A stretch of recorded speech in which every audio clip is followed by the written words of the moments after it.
used to be that one person would see something in the sky and say, look, Martha, look, there's something up there. Now things have changed.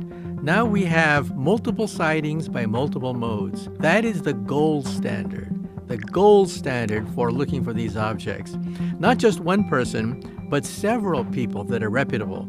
Not just radar, but visual sighting, infrared sensors, telescopic evidence. Now we have multiple sightings by multiple modes. And so the burden of proof has shifted. It used to be the burden of proof was on the people who believed in UFOs. They saw something, prove it. Now the burden of proof has shifted to the Pentagon, to the military. Now they have to prove that these aren't extraterrestrial. And so I think there's been a sea change in the last just several years. 50 years ago, there was a congressional hearing, and it was coming out of Project Blue Book. And there was a lot of laughter and a lot of jokes about little green men in outer space. 50 years ago, that's the way it was. Now, things have changed. Now people are looking at, are they a threat militarily? What kinds of sensors do we have? What kind of metrics do we have? We now have, frame by frame, an analysis of these objects. These objects travel between Mach 5 and Mach 20. That's 20 times the speed of sound. These objects can zigzag, and we can measure the G-force inside this object. The G-forces are several hundred times the force of gravity. In other words, any living person's bones would be crushed by these objects, so they're probably drones of some sort. These objects can drop 70,000 feet in a few seconds. Think about that. It can drop a tremendous distance in just a few seconds, and they can go underwater. This is something that we didn't realize before, but yes, they can actually go underwater. And they also move without creating an exhaust or breaking the sound barrier. So these are things that we can now document frame by frame looking at these videotapes. So for yourself, what was the shift? And how did you feel about UFOs, say like 10, 15 years ago? Well, there is this giggle factor, and it's the third rail, of course, of your scientific reputation, if you believe in these things.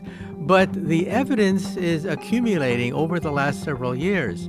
Now, when I was first approached by Carolyn Corey, the producer of this film, A Tear in the Sky, I was skeptical. I said to myself, come on. I mean, 5 days? 5 days you're going to look for flying saucers in the sky? What happens if the aliens are camera shy and they don't show up in 5 days? So I was pleasantly surprised when they actually found something. They actually have photographic evidence of objects that can gyrate just the way the Pentagon has said. And so we now have a sea change. A center of gravity has changed with regards to looking at these objects.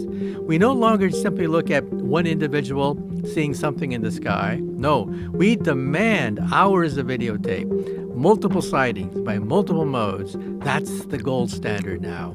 So what do you think is happening? Do you think that this is something that maybe another government from another country has created that far surpasses our abilities, or do you think that this is coming from somewhere else? Well, the Pentagon has listed, I think, 5 different options.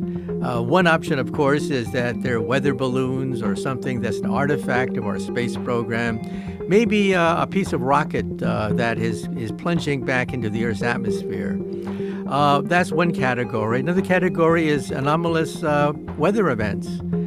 They happen, and they have to be looked at very carefully. But the last option is other. That is not just the Russians or the Chinese, because these objects apparently can gyrate faster than what the Chinese and the Russians can muster, but it opened the door to the possibility of other. They didn't specify what other was, but you can fill in the dots yourself. Now, one possibility for other is hypersonic drones. We see that in warfare now. The Russians, in the Battle of Ukraine, is actually using hypersonic drones to hit targets inside Ukraine. To be hypersonic, you have to go faster than Mach 5. Anything faster than 5 times the speed of sound is called hypersonic. And so the Russians are now fielding hypersonic drones in warfare. But you see, this is something just in the last few months. These sightings They go back decades into the past, with objects executing these gyrations decades ago. And that's why you have to take them seriously.